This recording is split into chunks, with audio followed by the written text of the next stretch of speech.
Straight ahead on 12 News, a revealing look at school lunch. A new survey shows how many districts refuse students who can't afford to pay. Then, a Golden Valley resident's love for music pours out after an unexpected life change. But first, Brooklyn Center Police released video of an officer-involved shooting that they say justifies their actions. 12 News starts right now. Brooklyn Center Police have released dashcam video of a controversial arrest that led to a suspect's death. Last summer, Edmund Fair was pulled over on a routine traffic stop. When a scuffle ensued, Fair was shot by police. His family says he was in handcuffs. Brooklyn Center Police say the videotape shows otherwise. Reporter Sonia Goins has more. Shingle Creek and 694. This was a scene last August 23rd. Brooklyn Center Police got a call about a disturbance at the Motel 6. You guys have some sort of issue up at the motel there? Officer Ryan Soliday and Kate Deering pulled over a van involved in the hotel incident. Yeah, you got your license. 24-year-old Evan Fair was driving that van. Several other people were also inside. You got warrants or something? You got warrants? Oh, no, I probably do. It turns out Fair had been convicted of kidnapping, and there was a warrant out for his arrest. I don't want to go to jail tonight, man. I got kids and stuff. Officer Soliday says Fair wouldn't comply and kept trying to stand up.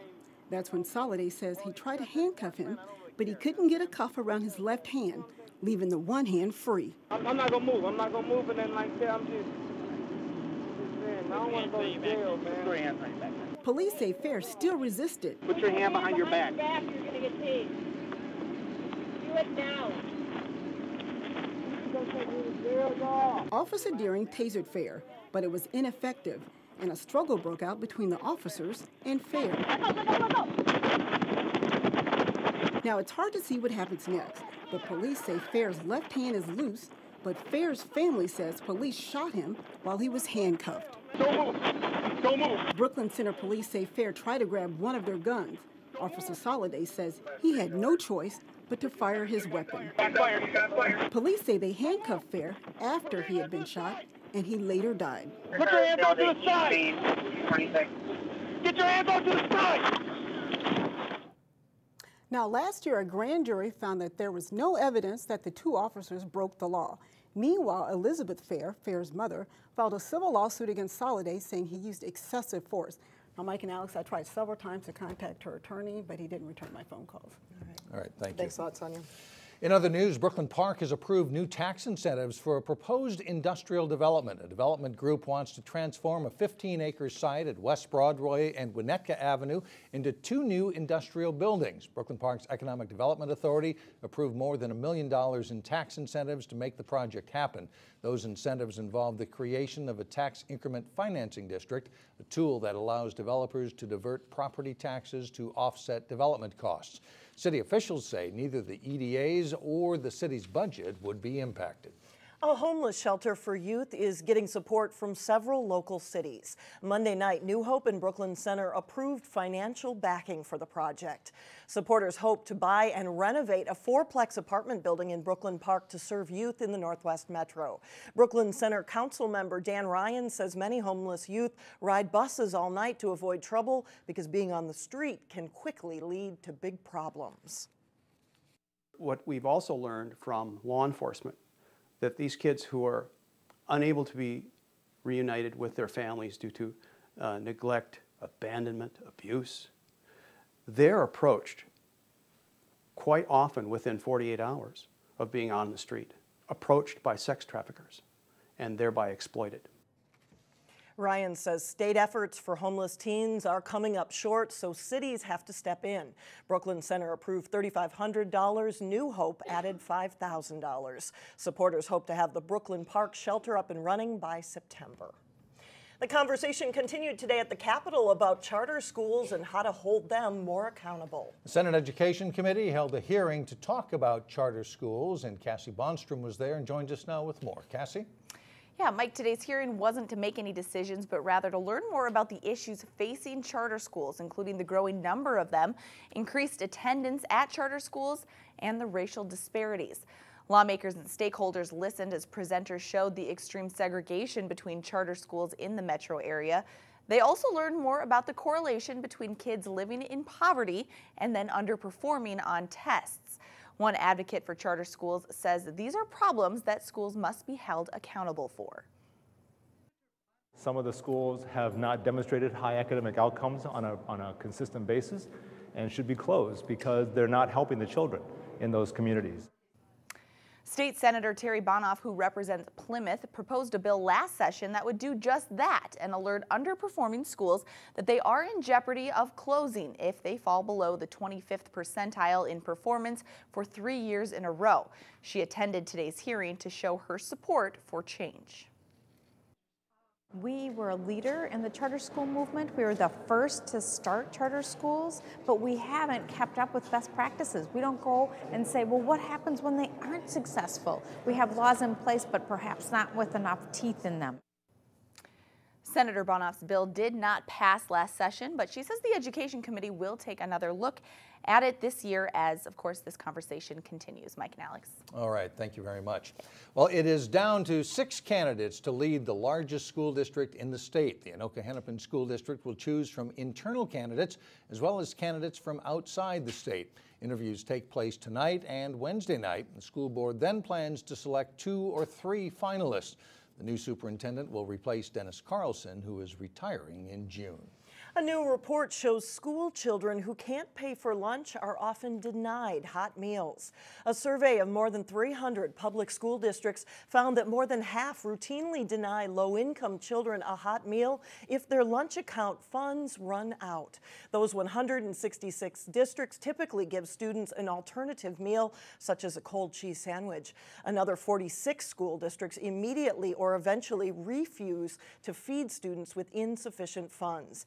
96 districts say they provide a hot lunch regardless of a child's ability to pay. Today, Governor Dayton supported legislation to have the state pay for a hot lunch when students can't afford it. Dayton says no child in Minnesota should be denied a healthy lunch. He wants the issue to be a priority in the legislative session. A Golden Valley elementary school teacher will be honored for excellence in science teaching. Kara Reichenberg teaches at the School of Engineering and Arts in Golden Valley. She received the Medtronic Foundation's Science Teaching Award. Reichenberg will be honored at a science education conference next week. She will receive $1,000 to use for her classroom. A Park Center High School grad had the experience of her life today. In 2013, graduate Lacey Merman got to meet President Obama today as part of an event hosting the President of France. As far as Lacey's French connection, she serves on the executive board of the French Club at George Washington University. It allowed her to get the special invite. The event was especially meaningful for Lacey. 2 soldiers who fought on D-Day were honored, and it was a topic that Lacey did extensive research on during a trip to Normandy, France while she was in high school. Coming up, a true musical journey, why a Golden Valley resident is playing her harp again 11 years later. Then later in sports, Wayzata's girls hockey team gets set for section semifinal play against Hopkins. But first, is this the end of the cold? After a relatively chilly Thursday evening and Friday, then the warm-up begins.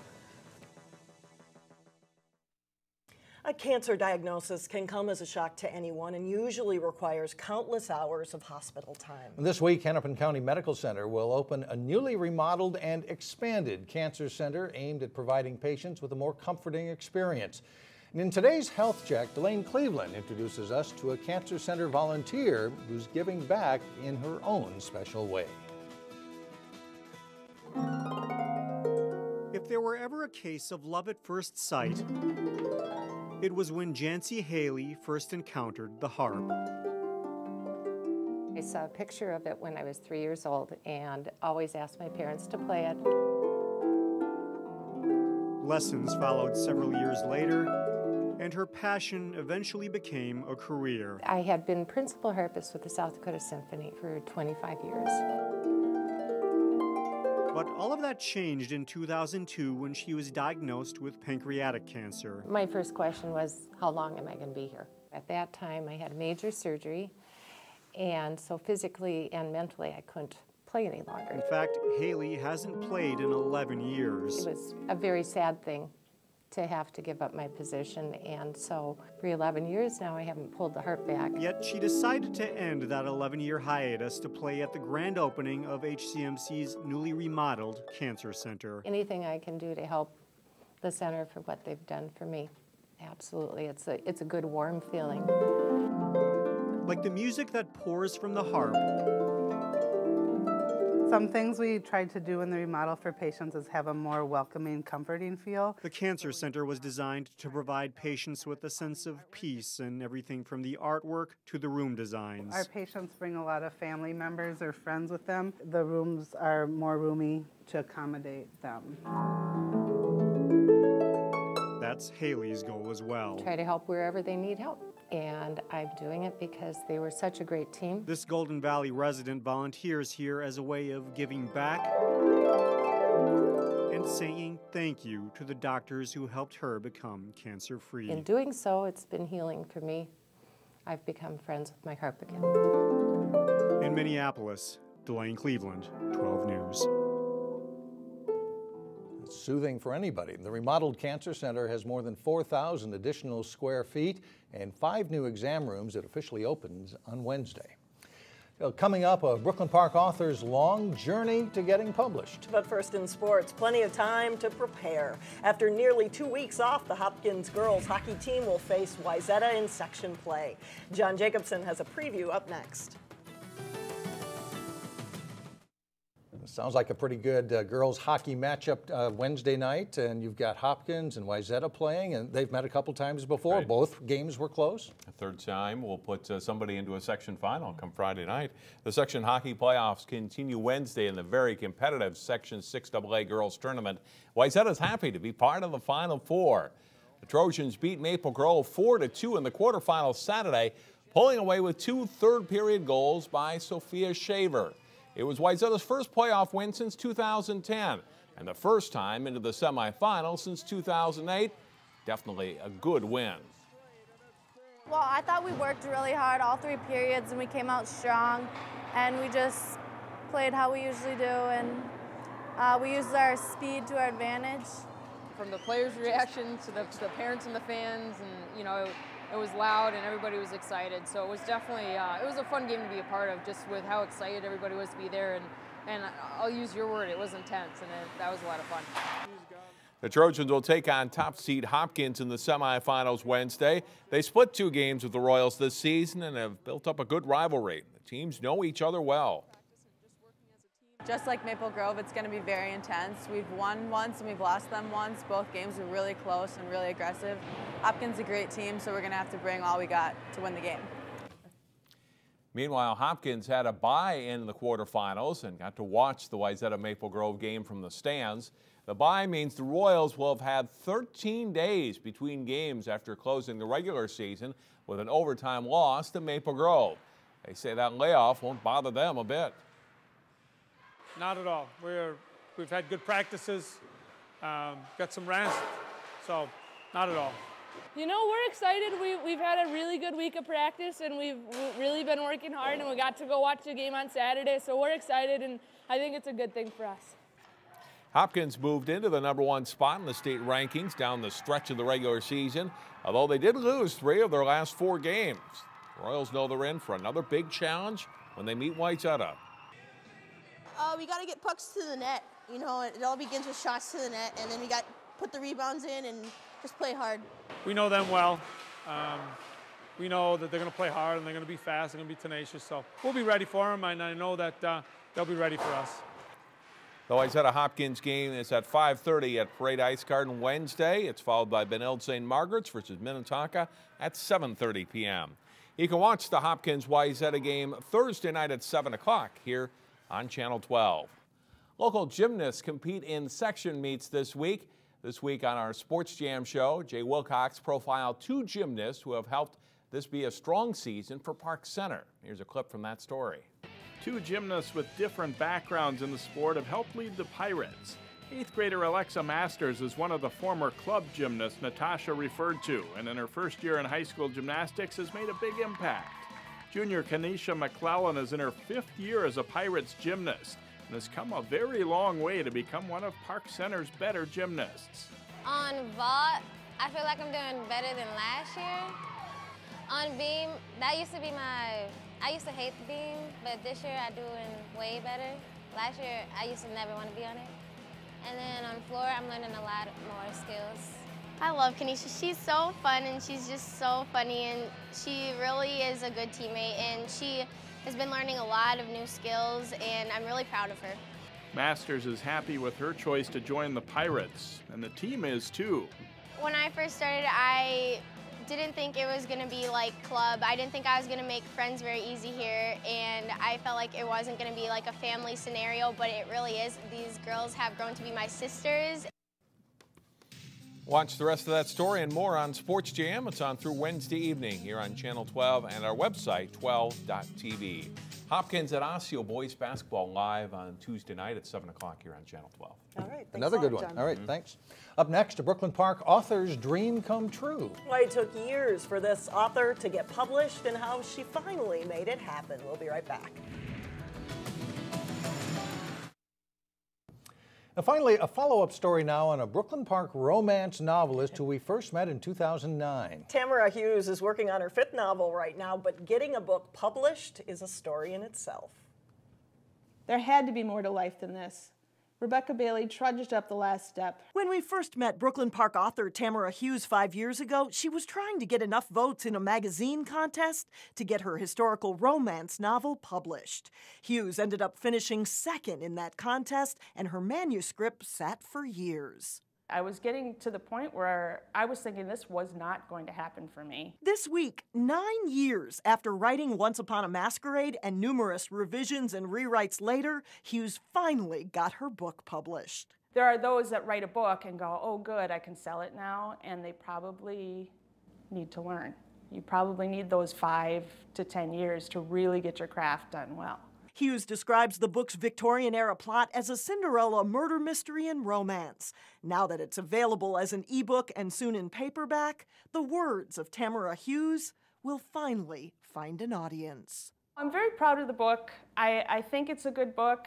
I'm terrified that people won't like the book, but I mean, I've gotten good reviews, so. And as an author, I'm prepared for bad reviews because everyone gets those too, but overall, I mean, I'm satisfied, I'm happy. Perseverance is the key. She hopes to get some of her other books published now too. And I once heard a book author speak, and she said she could wallpaper her home with the number of rejection letters she got from publishers until she finally got it published. Well, good for Tamara. That does it for us. Thanks so much for joining us. Community Corner up next. We'll see you tomorrow.